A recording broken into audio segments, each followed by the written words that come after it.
Ma'asyiral muslimin yang dimuliakan Allah Subhanahu wa taala.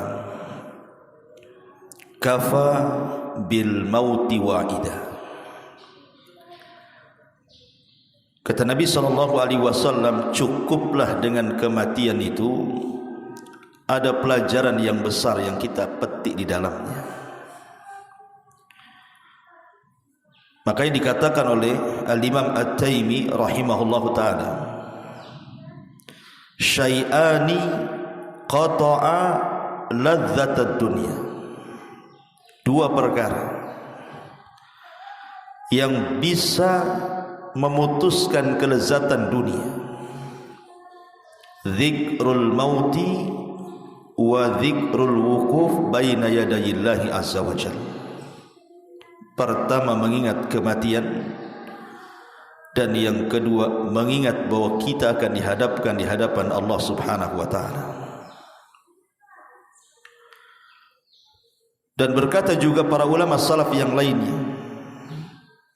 man aktsara dzikral mauti akramahu Allahu bi thalathin. Siapa yang banyak mengingat dengan kematian, maka Allah akan muliakan dengan tiga perkara. Bi ta'jilit taubati. Pertama, dia akan menyegerakan bertobat. Wa qanaati fil qalbi. Dia akan senantiasa redha dalam hatinya. Wa nasyati fil ibadati. Dan dia akan rajin melakukan ibadah. Tetapi sebaliknya, wa man nasiyal mauta aqabahu Allahu bi thalathin. Tapi kalau dia melupakan adanya kematian, maka dia akan diazab dengan tiga perkara. Bitaswifit taubati, dengan menunda-nunda taubat. Wa tarkir ridha bil qalil, dia tidak senang dengan pemberian Allah yang sedikit. Wa takasulin fil ibadati, dan dipastikan dia malas beribadah. Ma'asyiral muslimin yang dimuliakan Allah Azza wa Jalla, kullu nafsin dha'iqatul maut. Setiap jiwa pasti mati. Falaula idza balagatil khulqum wa antum hina idzin tanzurun wa nahnu aqrabu ilaihi minkum walakin la tubsirun falaula in kuntum ghaira madinin tarji'unaha in kuntum shadiqin. Maka kalau begitu, mengapa tidak mencegah ketika nyawa telah sampai di kerongkongan, dan kamu ketika itu mampu melihat, dan kami lebih dekat kepadanya daripada dirimu sendiri, tapi kamu tidak bisa melihatnya. Maka mengapa jika kamu memang tidak dikuasai oleh Allah, kamu tidak mengembalikan nyawa itu jika kamu memang orang yang benar? Artinya kematian itu pasti akan mendatangi siapapun. Dan orang yang pertama kali bercita-cita ingin mati adalah Nabi Yusuf alaihi salatu wassalam. Disebutkan dari Ibnu Abbas radhiyallahu anhuma, awwalu nabiyyin sa'alallah al-mauta Yusuf. Yang pertama kali dari kalangan para nabi yang meminta kepada Allah tentang kematian adalah Nabi Yusuf. Dan itu disyaratkan di dalam firman Allah surah Yusuf ayat 101, Rabbi qad ataitani minal mulki wa 'allamtani min ta'wilil ahadits fatiras samawati wal ard anta waliyuna fid dunya wal akhirah tawaffani musliman wa alhiqni bis salihin. Ya Rabb, sesungguhnya Engkau telah menganugerahkan kepadaku sebagian kerajaan dan telah mengajarkan kepadaku berbagai macam tabir mimpi. Ya Rabb, Engkau pencipta langit dan bumi. Engkaulah pelindungku di dunia dan akhirat. Wafatkan aku dalam kondisi Islam dan gabungkan aku dengan orang-orang saleh.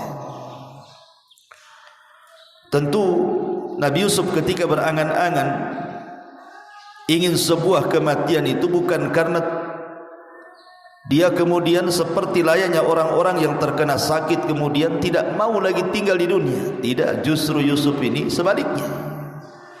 Kondisi dia di atas popularitas yang luar biasa.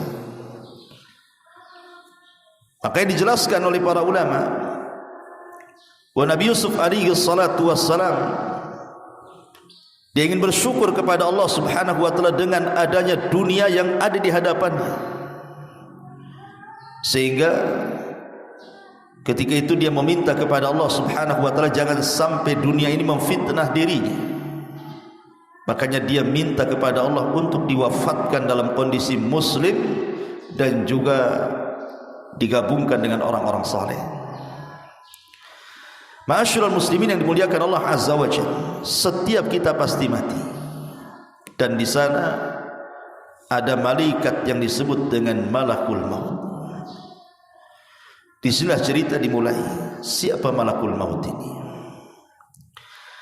Ma'asyiral muslimin yang dimuliakan Allah Azza wa Jalla, sebagian ahli kitab menyebut kalimat malakul maut dengan Israil. Tetapi nama Israil tidak ada dalam Quran. Tidak juga ada dalam hadis Nabi sallallahu alaihi wasallam. Israil ini diambil dari Israiliyat, dari perjanjian lama, terdapat dalam Taurat. Makanya dijelaskan oleh Syekh Albani rahimahullahu taala ketika memberikan catatan kepada kitab At-Tahawiyah, Aqidah Tahawiyah. Apa kata Syekh Albani rahimahullahu taala? Wa nu'minu bimalakil mauti al-muwakkal biqabdi arwahil alamin. Dan kita beriman dengan adanya malaikat maut yang memang ditugaskan oleh Allah untuk mencabut nyawa setiap manusia.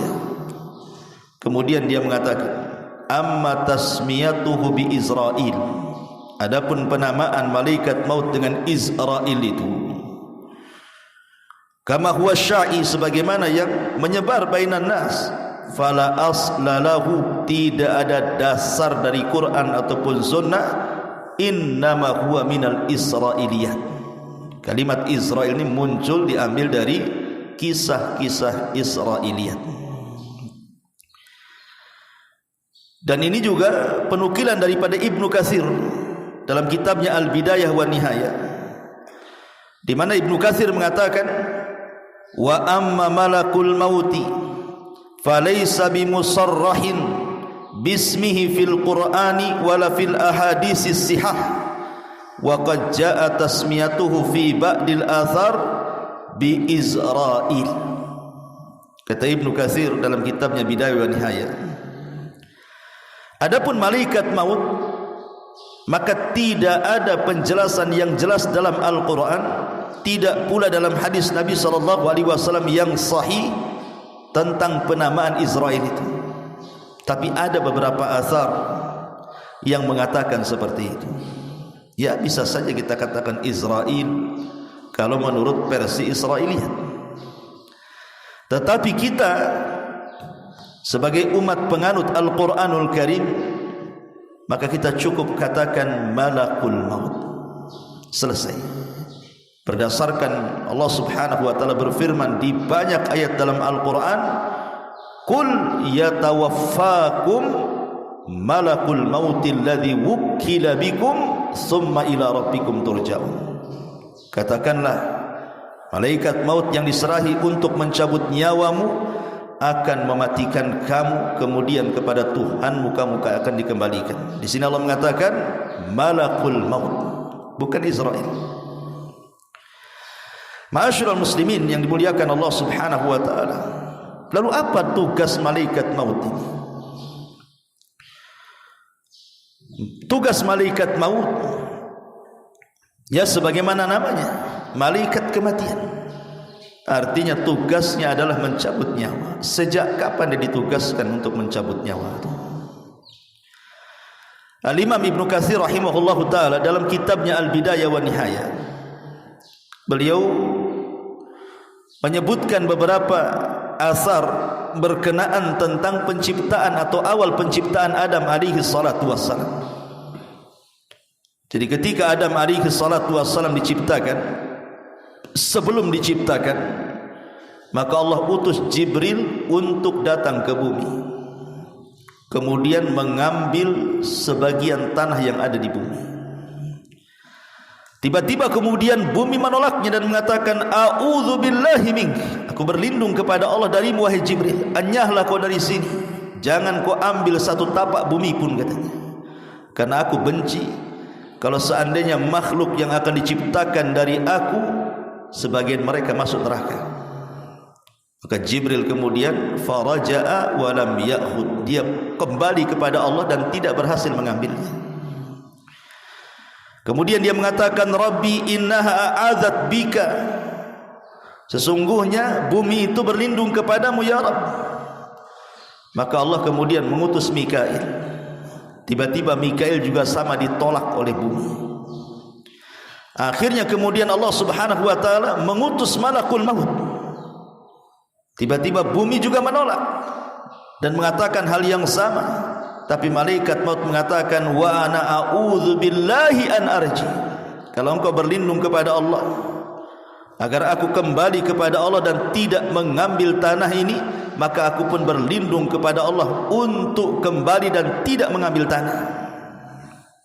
Karena perintah Allah lebih aku utamakan daripada sumpah. Akhirnya kemudian malaikat maut ini berhasil mengambil tanah yang ada di bumi itu. Kemudian setelah dia mengambil tanah itu, maka kemudian dia melaporkan tentang bumi, dan kemudian Allah mengatakan, karena engkau sudah berhasil mengambil tanah dari bumi untuk menciptakan Adam alaihi salatu wassalam, maka engkaulah yang berhak kelak mencabut Adam dan seluruh anak keturunannya. Ini riwayat memang dicantumkan oleh Imam Ibnu Katsir di dalam kitabnya Bidayah wa Nihayah. Akan tetapi riwayat-riwayat seperti ini bukan riwayat-riwayat yang terdapat dalam kitab-kitab Islam, tidak ada. Tetapi ini riwayat-riwayat Israiliyat. Makanya sebagian para ulama melemahkan riwayat ini. Ma'asyiral muslimin yang dimuliakan Allah Subhanahu wa taala, kita tahu bahwa satu malaikat maut itu memiliki kekuatan yang tidak bisa ditandingi oleh siapapun dari jin ataupun manusia. Tidak ada yang bisa melawan malaikat maut. Satu malaikat maut, apalagi malaikat maut itu bukan satu malaikat tetapi awan, rombongan. Tetapi begitulah Allah Subhanahu wa taala menciptakan malaikat ini memiliki kekuatan melebihi jin. Lihat Al-Imam Ibnu Utsaimin rahimahullahu taala ketika menceritakan tentang kisah Nabi Sulaiman. Ketika Allah mengatakan, ya ayyuhal mala'u ayyukum ya'tini bi arsyiha qabla an ya'tuni muslimin.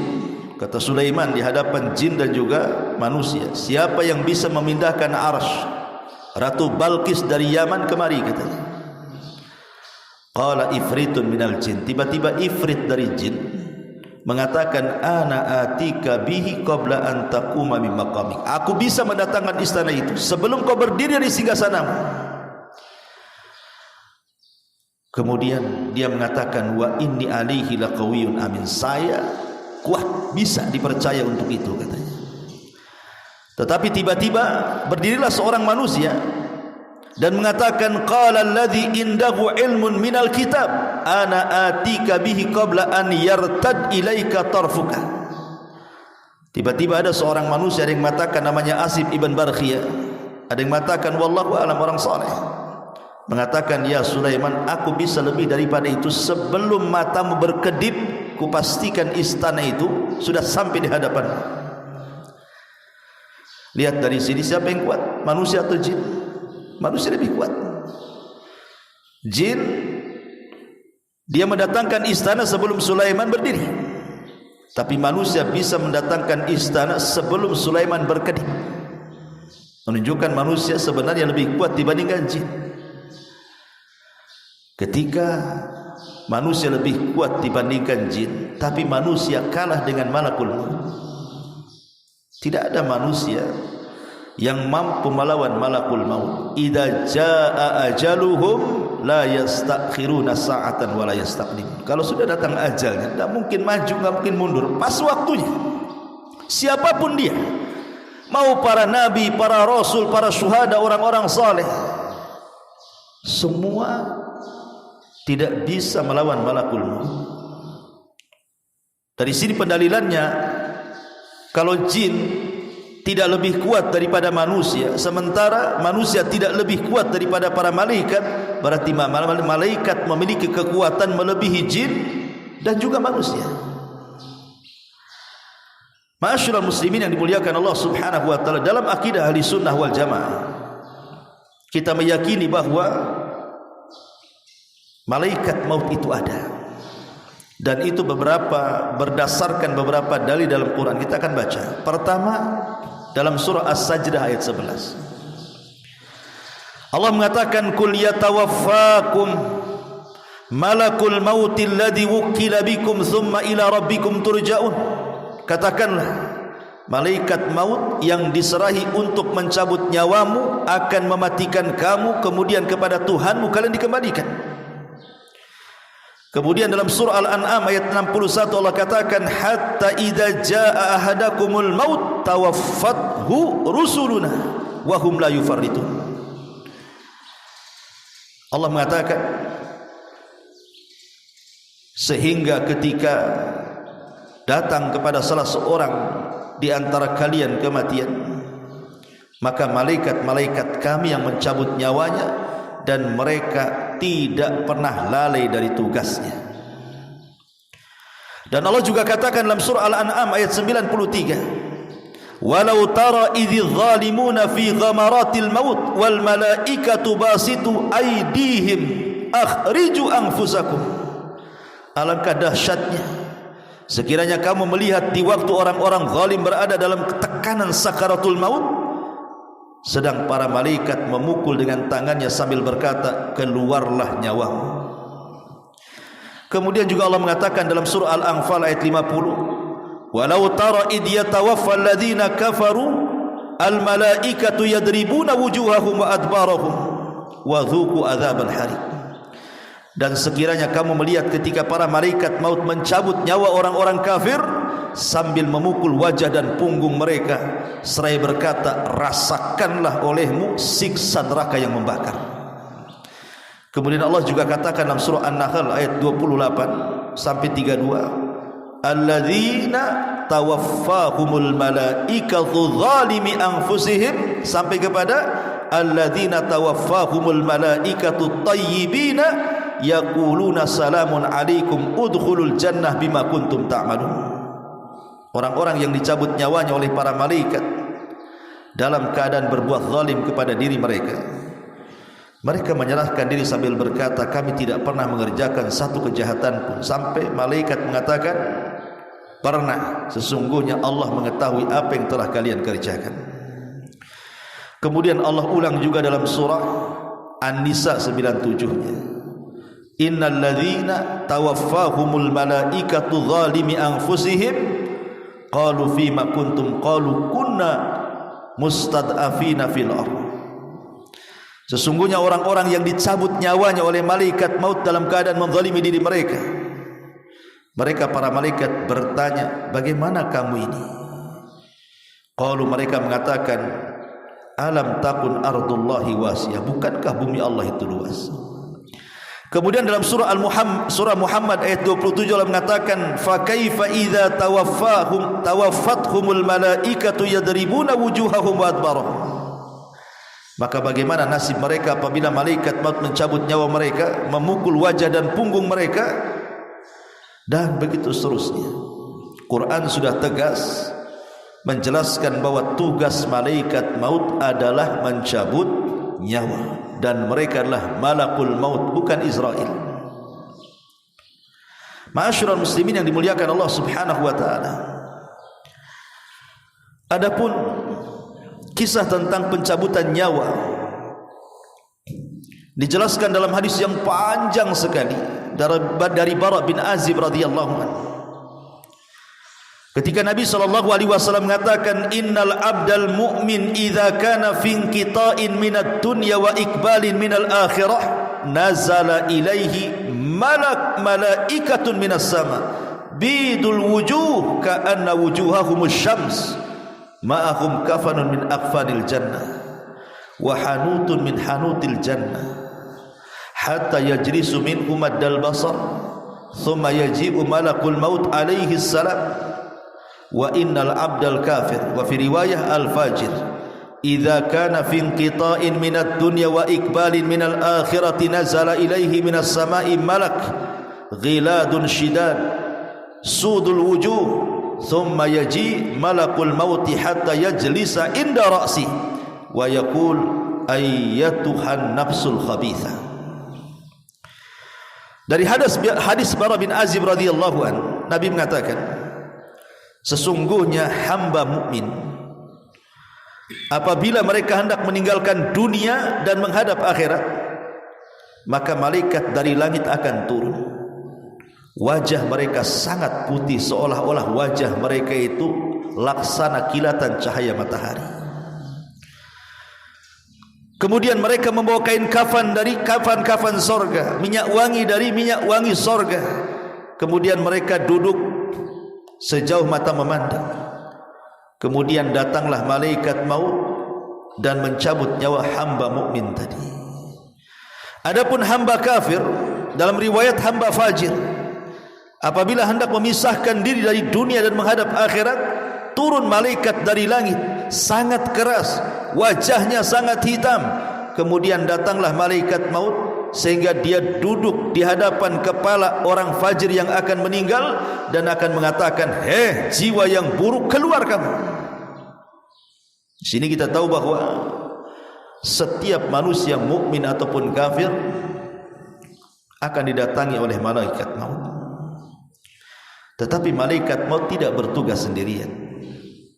Ada malaikat maut itu memang satu malaikat satu tugas, seperti Jibril, Mikail, Israfil.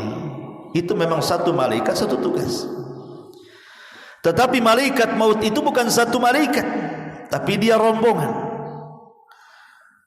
Makanya kalau seandainya ada orang yang bertanya, bukankah malaikat maut itu tugasnya mencabut nyawa? Kesannya hanya satu malaikat. Tapi Allah Subhanahu wa taala katakan dalam surah As-Sajdah tadi, tawaffathu rusuluna, rasul-rasul kami yang mewafatkannya. Dengan kalimat jamak rusuluna, rasul-rasul kami yang mewafatkannya, menunjukkan malaikat maut itu tidak sendiri, tetapi rombongan. Apalagi dalam satu hari itu kematian orang bukan satu tempat, bukan satu jiwa dalam satu kematian itu. Mungkin di Batam saja dalam satu hari bisa 10 sampai 20 orang dalam sehari itu. Apalagi kemarin musim corona, banyak orang mati kan begitu. Maka sebagian para ulama menjawab bahwa seperti yang dikatakan oleh Ibnu Abbas radhiyallahu anhu. Apa kata Ibnu Abbas ketika menjelaskan surah Al-An'am ayat 61, tawaffathu rusuluna wa hum la yufarritun, rasul-rasul kami yang mewafatkannya dan mereka tidak lalai dari tugas. Qala, dia mengatakan, inna limalakil mauti a'wanan minal malaikah. Sesungguhnya malaikat maut itu memiliki teman-teman dari kalangan malaikat yang lainnya. Artinya dia tidak bertugas sendirian. Dari sini kata Syekh Utsaimin rahimahullahu taala, dia mengatakan, inna malakal mauti lahu a'wan yu'inunahu ala ikhrajir ruh minal jasadi hatta yusiluna ilal hulqum. Jadi malaikat-malaikat yang bersama malaikat maut itu, dia bertugas untuk mengeluarkan ruh, mendorong ruh dari badan kita sampai diletakkan di hulqum di sini. Kalau ruh sudah sampai di hulqum, di tenggorokan, itulah tugas malaikat maut yang mengambilnya. Makanya dia mengatakan sesungguhnya malaikat maut memiliki awan, pembantu-pembantu yang menolong untuk mengeluarkan ruh dari jasad manusia, di mana tugas mereka adalah mendorong ruh itu sampai kepada hulqum. Fa idza awsaluha ilal hulqum qabadhaha malakul maut. ketika mereka sudah berhasil membawa ruh itu sampai di tenggorokan, disitulah tugas malaikat maut mencabut nyawa lewat mulut setiap hamba. Karena ruh itu keluar dari mulut. Lah ketika ruh itu keluar dari mulut, maka pandangan akan mengikutinya. Kata Rasul, idza qubidatir ruh tabi'ahul basar. Kalau ruh keluar, mata kita mengikuti. Maka setiap orang meninggal itu kebanyakan melotot. Maka disunahkan untuk ditutup matanya supaya tidak menakutkan. Ma'asyiral muslimin yang dimuliakan Allah Subhanahu wa taala. Tentu ketika malaikat maut mencabut ruh orang yang beriman akan berbeda dengan mencabut ruh orang kafir.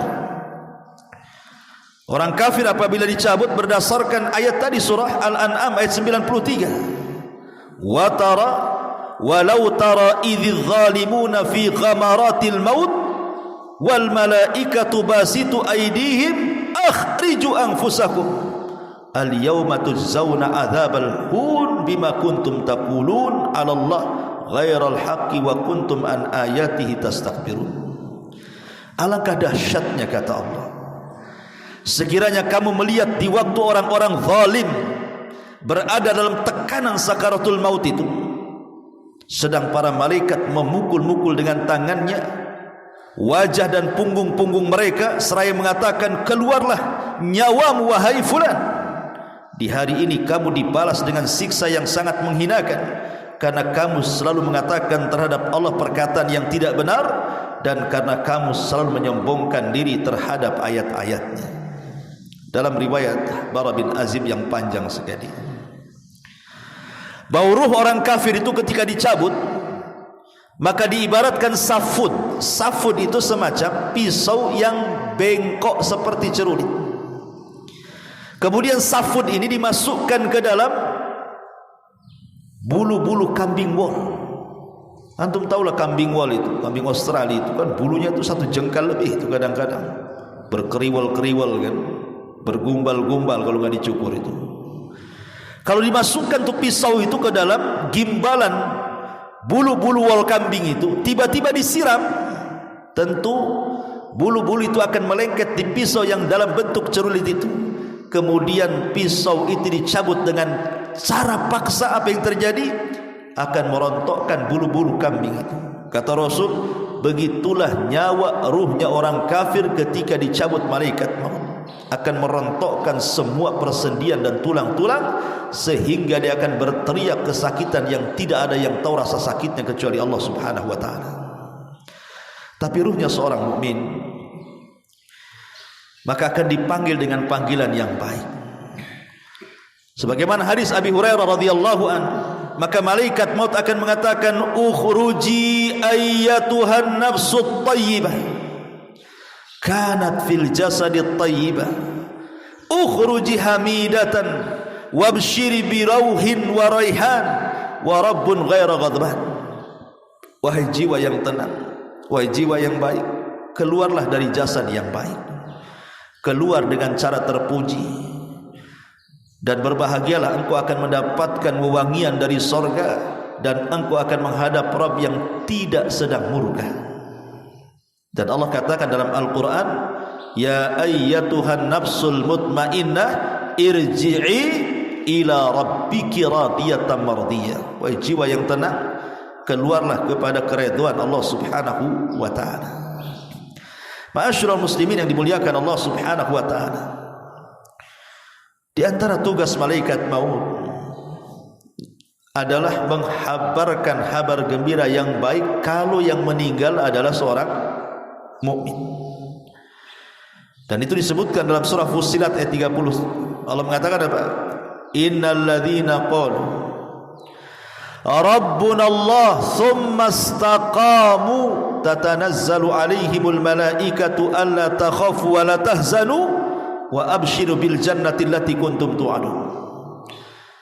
Orang-orang yang mengatakan Rabb kami Allah kemudian istiqamah, maka akan turun para malaikat kepadanya. Ada yang mengatakan malaikat maut dan teman-temannya, kemudian mengatakan jangan takut, jangan sedih, berbahagialah karena sorga sudah dijanjikan kepadamu. Jadi terkadang tugas malaikat maut adalah menghabar gembirakan kepada kematian seorang mukmin. tapi dia akan membawa kabar buruk kepada kematian orang kafir dan fasik. Ma'asyiral muslimin yang dimuliakan Allah Subhanahu wa taala. Adapun apakah malaikat maut juga mencabut nyawa binatang? Apakah tugas malaikat maut juga mencabut nyawa binatang? Apakah hanya dia mencabut nyawa manusia saja? Ada sebuah hadis yang mengatakan, ajalul bahaim kulluha minal kummali wal baragis wal jarradi wal khayli wal bighali wal dawabi kulliha ajaluha fit tasbih fa idhan qadha tasbihuha qabadallahu arwahaha wa laysa limalakil mauti min dhalika syai'un. Batas waktu binatang-binatang ini, baik kutu ataupun sejenis binatang-binatang yang merayap, kecoa dan yang semacamnya, termasuk juga belalang, kemudian kuda, kemudian bigol dan semua hewan-hewan, maka ajal mereka setelah habisnya mereka bertasbih. Maka apabila mereka selesai bertasbih sebagaimana perintah Allah, maka Allah akan mencabut ruh-ruh semua binatang dan tidak ada kait-mengait dengan malakul maut. Artinya Allah cabut secara langsung. Tapi sayang, hadis ini maudhu, hadis ini palsu. Karena Imam Al-Qurtubi rahimahullahu ta'ala ketika menukilkan perkataan Imam Malik rahimahullahu ta'ala, Imam Malik ditanya soal kematian binatang. Apakah kematian binatang itu ada ikut campur tangan malaikat maut? Kata Imam Malik, apakah binatang itu memiliki nyawa? Alaha nafsu. Jadi dia balik bertanya kepada orang yang bertanya ini. Jadi orang bertanya mengatakan, ya Imam, apakah binatang-binatang itu juga dicabut oleh malaikat maut? Maka Imam Malik mengatakan, alaha nafsu. Bukankah binatang punya nyawa? Maka orang bertanya ini mengatakan, na'am, ya, mereka punya nyawa. Maka Imam Malik mengatakan, malakul mauti yaqbidu arwaha. Kalau begitu berarti malaikat maut juga ada ikut campur tangan mencabut nyawanya. Karena Allah mengatakan, Allahu yatawaffal anfus hina mautiha. Allah yang mewafatkan jiwa ketika saatnya dia meninggal, dan Allah perintahkan malaikat maut untuk mencabutnya. Berarti dari sini tidak ada satu pun yang bernyawa, apakah itu manusia, apakah itu jin, bahkan para malaikat sendiri, bahkan binatang-binatang, kecuali ada ikut campur malakul maut untuk mencabut nyawa mereka. Adapun tentang kematian malakul maut yang dinukilkan oleh Imam Ibnu Katsir dalam tafsirnya dari seorang sahabat namanya Ka'ab al-Akhbar. Ka'ab al-Akhbar ini dulunya seorang Nasrani, masuk Islam di zaman Umar dan menjadi ulama Islam, sehingga dia banyak membawakan kisah-kisah Israiliyat. Dan kisah-kisah Israiliyat ini Nabi SAW pernah mengatakan, hadithu ambani Israel wala haraj. Ceritakan tentang kisah Israel, tidak mengapa. Tetapi kata Rasul, jangan kau benarkan secara mutlak, jangan pula kau dustakan secara mutlak. Ya, kisah Israiliyat ini diceritakan sebagai pelezat saja, karena sandaran kita adalah Al-Quran dan Sunnah. Disebutkan dalam riwayat yang panjang sekali dari Abu Hurairah radhiyallahu anhu. Jadi saat kiamat datang, ji'a malakul mauti ilal jabbar, didatangkan malaikat maut menghadap Allah Subhanahu wa taala. Jadi ketika seluruh manusia sudah mati, semua jin sudah mati, semua binatang sudah mati, sebagian besar malaikat mati, maka malaikat maut dipanggil oleh Allah Azza wa Jalla dan dikatakan kepada malaikat maut, man baki, siapa yang tersisa? Ada lagi yang masih hidup, siapa yang tersisa? Maka dia mengatakan, al-hayyul ladzi la tamut, jiwa yang tidak akan pernah mati. Engkau ya Rabb, di sana masih ada Jibril, masih ada Mikail. Maka Allah Subhanahu wa taala mengatakan, pergi cabut kedua malaikat itu nyawanya. Akhirnya malaikat maut mencabut nyawa Jibril, kemudian mencabut nyawa Mikail. Kemudian malaikat maut datang kepada Allah Subhanahu wa taala dan mengatakan, "Ya Rabb, aku sudah mencabut nyawa keduanya." Bahkan dalam riwayat Jibril itu sampai menangis. Ketika dicabut oleh malaikat maut, Jibril menangis dan mengatakan, "Ya Rabb, hawwin alaina sakaratil maut." Ya Rabb, ringankan bagiku sakaratul maut, katanya. Tapi tetap dicabut nyawanya. Ketika sudah tidak ada malaikat maut, tidak ada para malaikat, sudah mati semua, dicabut nyawanya oleh malaikat maut, tinggal malaikat maut saja yang masih hidup. Dia menghadap kepada Allah Subhanahu wa taala dan melaporkan bahwa semua sudah dicabut nyawanya. Kemudian Allah mengatakan, "Man baki?" Siapa yang tersisa? Maka dia mengatakan, "Tidak ada ya Rabb, tidak ada, illa abdukal fakir, kecuali hambamu yang fakir ini." Maka Allah mengatakan, "Mut, mati kamu." Maka malaikat maut pun mati. Ketika sudah tidak ada lagi makhluk yang hidup, tidak binatang, tidak malaikat, tidak manusia, tidak jin, maka Allah Subhanahu wa taala akan berteriak di alam semesta dan mengatakan, "Limanil mulkul yaum?" Milik siapa kekuasaan ini? Itulah kalimat dalam surah Al-Fatihah, Maliki Yaumiddin. Kita sering membaca kalimat ini 17 kali dalam salat kita, Maliki Yaumiddin, raja pada hari kebangkitan. Maksudnya disyaratkan kepada perkataan Allah Subhanahu wa taala di sini, limanil mulkul yaum. Kekuasaan ini milik siapa? Milik siapa kekuasaan ini? Jin sudah tidak ada, malaikat sudah tidak ada, manusia sudah tidak ada, binatang sudah tidak ada. Allah katakan, limanil mulkul yaum. Tidak ada yang jawab karena tidak ada makhluk. Maka Allah jawab sendiri, lillahil wahidil qahhar, kata Allah. Kekuasaan ini milik zat yang satu yang maha perkasa. Akulah yang perkasa itu, kata Allah. Ma'asyiral muslimin yang dimuliakan Allah Azza wa Jalla. Hadis ini dikeluarkan oleh Imam Abi Dunya dalam kitab Al-Ahwal, kemudian Ibnu Abi Hatim dalam tafsirnya, kemudian Abu Ya'la, dan banyak sekali. Makanya kemudian Imam Ibnu Katsir menukilkan riwayat ini dalam tafsirnya. Walaupun sekali lagi ini lebih kepada kisah Israiliyat. Ini lebih kepada kisah Israiliyat, dan sebagian ulama mengatakan ini tidak sahih. Sehingga kita harus yakini bahwa semua manusia itu mati. Bagaimana caranya? Wallahu a'lam. Kullu man 'alaiha fan wa yabqa wajhu rabbika dzil jalali wal ikram. Semua mati.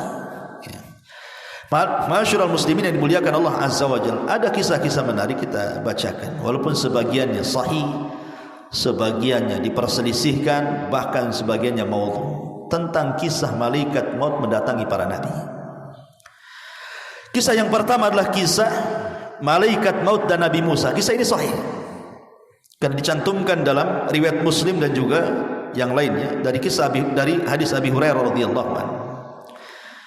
Jaa malakul maut ila Musa.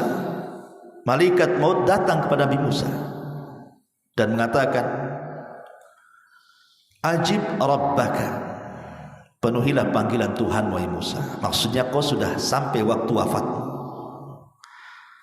Falattama Musa alaihi salam aina malakil maut. Marah Musa, ditampar pula malaikat maut, keluar matanya. Malaikat maut tampar sama Musa. Karena ketika itu malaikat maut dalam bentuk manusia masalahnya. Kalau dia datang dalam bentuk malaikat maut tidak bisa ditampar. Dia mendatangi Nabi Musa dalam bentuk manusia. Ketika dia mengatakan seperti itu, ajib rabbaka, Musa, penuhi panggilan Rabbmu, kau harus mati hari ini, katanya. Ya Musa emosi lah dibilang begitu. Ditampar malaikat maut itu, keluar biji matanya. Faraja'al malak ilallah. Maka malaikat maut akhirnya melapor kepada Allah dan mengatakan, ya Rabb, innaka arsaltani ila abdin laka la yuridul maut. Ya Rabb, kau utus aku kepada hamba yang tak mau mati. Cemana pula ni, katanya. Maka Allah Subhanahu wa ta'ala mengatakan, setelah kemudian mengembalikan kedua matanya, maka Allah mengatakan, irji ila abdi, datang kau lagi kepada hambaku Musa, faqul, dan katakan, al hayata turid fa idza kunta turidul hayat fadha yadaka ala matni thawri fama tawarat yaduka min sya'ratin fa innaka ta'isu biha sanatan. Maka Allah mengatakan kepada malaikat maut, kembali kepada hambaku dan sampaikan kepadanya, apakah engkau terus menginginkan kehidupan? Jika engkau masih menginginkannya, letakkan tanganmu pada punggung sapi jantan. Satu bulu yang kau tutupi tanganmu itu, maka engkau akan hidup 1 tahun. Jadi kalau seandainya kita letakkan begini tangan kita di sapi jantan, rupanya bulu yang ditutupi tangan itu anggaplah ada 100 bulu, berarti setiap 1 bulu dihitung satu tahun.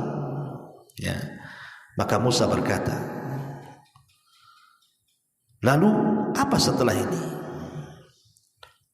Qala fal'ana min qarib rabbi amitni minal ardil muqaddasati ramyata bihajarin. Qala Rasulullah sallallahu alaihi wasallam wallahi law anni indahu la ara'aitukum qabrahu ila janibit tariq indal kathibil ahmar. Lalu Musa berkata, wahai Tuhanku, sekarang kupilih kematian dalam waktu dekat. Artinya akhirnya Musa pasrah, udah cabut aja lah daripada tak dicabut gitu. Cabut aja lah katanya. Ya. Kemudian Nabi SAW menyampaikan keinginannya, matilah aku dekat tanah suci Baitul Maqdis sedekat lemparan batu. Rasulullah SAW kemudian menambahkan, demi Allah, andai aku berada di sisi Musa, niscaya akan aku perlihatkan kepada kalian kuburnya berada di pinggir jalan, tepatnya pada gundukan pasir. Hadis ini sahih kan, riwayat Muslim. Tapi masalahnya di sana ada riwayat yang berbeda. Riwayat seperti malaikat maut ketika mendatangi wazirnya Sulaiman. Dan ini banyak dinukilkan juga oleh ahli tafsir masalahnya, dalam tafsir Jalalain dan yang lainnya. Jadi satu hari Nabi Sulaiman ini sedang berbincang dengan wazirnya, dengan menteri kesayangannya. Bincang. Tiba-tiba diketuklah pintu kantor itu. Ketika diketuk pintu itu, dibukalah oleh Sulaiman. Nampak pula yang datang itu orang yang sangat menyeramkan, menatap wajah sang wazir, menterinya Sulaiman, kemudian pergi. Setelah berbincang dengan Sulaiman, jadi si wazir ini, menterinya Sulaiman, bertanya, siapa dia? Kata Sulaiman, itu malaikat maut, mau nyabut nyawa orang katanya. Gemetarlah ini si menteri ini, jangan-jangan dia mau mencabut nyawa saya pula katanya. Kalau gitu ya Sulaiman, kau kan bisa menundukkan angin dan awan, bawalah aku terserah kemana saja, ke India sana. Jangan aku pertemukan aku, nggak apa-apalah, kau mutasi aku dari sini ke India sana, nggak usah bertugas di sini lagi katanya. Yang penting aku jangan ketemu orang itu katanya. Akhirnya dimutasi dia sama Sulaiman, diajak ke India. Ketika turun dari awan, rupanya orang itu sudah di situ. Jadi Sulaiman ini bertanya kepada orang itu dan mengatakan, kenapa kamu ada di sini?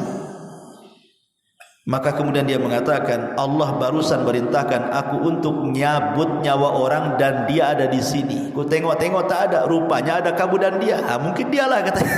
Akhirnya dicabut nyawanya. Subhanallah. Itulah ketika Allah mengatakan, idza jaa ajaluhu la yastakhiruna sa'atan wala yastaqdimun. Kalau datang ajalnya tidak mungkin maju, tidak mungkin mundur kan itu. Tapi kisah ini disebutkan juga oleh Ibnu Abi Syaibah dalam kitab Musannaf, dan Ats-Tsa'labi dalam tafsirnya, Imam Ahmad dalam Zuhud, Ibnu Battah dalam Ibanah, Al-Asbahin dalam Azamah, Ibn Wahab dalam Tarikh Ad-Dimashqi, Abu Nu'aim dalam Hilyah, dan begitu seterusnya. Tetapi sekali lagi sebagian para ulama mengatakan sanadnya ini mauquf. Maksudnya mauquf tidak sampai kepada Nabi, tetapi ini ucapan seorang sahabat. Ada juga yang mengatakan sampai kepada tabi'in, artinya maktu, bukan mauquf ya, maktu itu terputus sanadnya karena ucapan tabi'in, bukan ucapan Nabi. Kalau ucapan sahabat namanya mauquf, kalau sampai kepada Rasul namanya marfu. Begitu istilah mustalahul hadis itu ya. Dan maktu sampai kepada tabi'in ini berarti riwayatnya lemah. karena terputus sampai tabi'in. Ya. Ma'asyiral muslimin yang dimuliakan, termasuk juga kisah malaikat maut dan Nabi Ibrahim. Al-Khuldi meriwayatkan, mengeluarkan dalam kitabnya Al-Fawaid waz-Zuhdi wal-Raqaiq wal-Marathi, menceritakan tentang kisah kedatangan malaikat maut hendak mencabut nyawa Ibrahim. Jadi malaikat maut ini datang kepada Ibrahim dan mengatakan, "Ya Ibrahim, Allah memerintahkan aku untuk mencabut nyawamu." Maka Ibrahim mengatakan kepada malaikat itu, "Bagaimana mungkin? Bagaimana pendapatmu? Khalilan yaqrahu bagaimana pendapatmu? Ra'aita khalilan yaqbidu ruha khalilihi." Bagaimana pendapatmu wahai malaikat maut? Ini Khalil itu maksudnya Allah Subhanahu wa taala, sang kekasih mau mencabut kekasihnya. Macam mana pula katanya? Saya kan kekasih Allah. Masa sang kekasih mencabut nyawa kekasihnya katanya? Harusnya kan disayang kekasih itu, bukan dicabut nyawanya, kata Ibrahim. Tetapi kemudian malaikat maut ini kembali kepada Allah dan mengatakan, Ya Rabb, Ibrahim ngomong macam mana sang kekasih mencabut nyawa kekasihnya katanya. Maka Allah mengatakan, cabut nyawanya. Akhirnya malaikat maut mencabut nyawanya. Sanadnya maudhu, maqdhub. Hadis ini palsu, tidak ada sanadnya. Ya. Kemudian juga malaikat maut,